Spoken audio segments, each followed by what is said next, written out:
This is Amy Chan from CakeDecoratingSchool.com, and if you like cake decorating, you're in the right place. If you're interested in these products, check the links in the description. In this video, we're going to talk a little bit about induction cookers and how induction cooking works. So it's using an electrical current that's generated underneath this cooktop, right? Usually by a magnetic copper coil.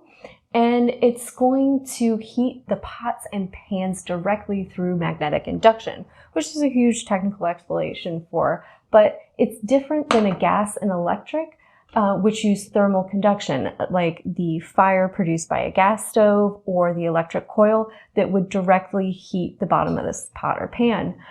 Induction cookers, the surface doesn't actually heat up. It's using a magnetic field and causing resistance in your pan, and that's what's actually heating the pan and not the surface.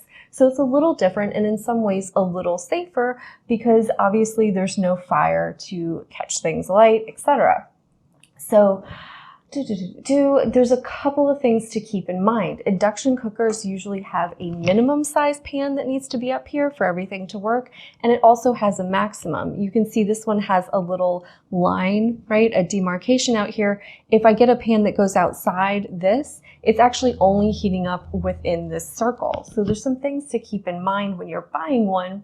You want to make sure that you have the right size pans, and also that the pans are compatible with an induction cooker, which generally means that you need some sort of ferrous iron, like a cast iron or enameled iron pot, or a stainless steel if it has a magnetic grade stainless steel base.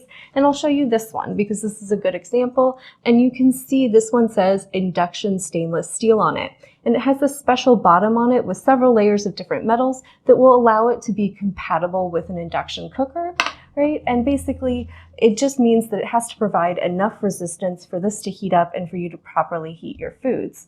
Right? So there's a few things before you invest in an induction cooker. One, look for a good one that fits your needs. And two, make sure you have pots and pans that you can already use for it. Or if you don't, you're allowing for a budget to buy yourselves the pots and pans that you need. If you enjoyed this video and you'd like more about the cake decorating materials and equipment we use, or just some inspirational videos about cake decorating itself, you can follow us on Insta or YouTube at Cake Decorating School.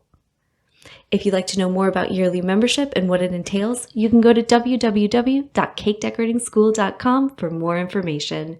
And if you're interested in these products, you can check the links in the description.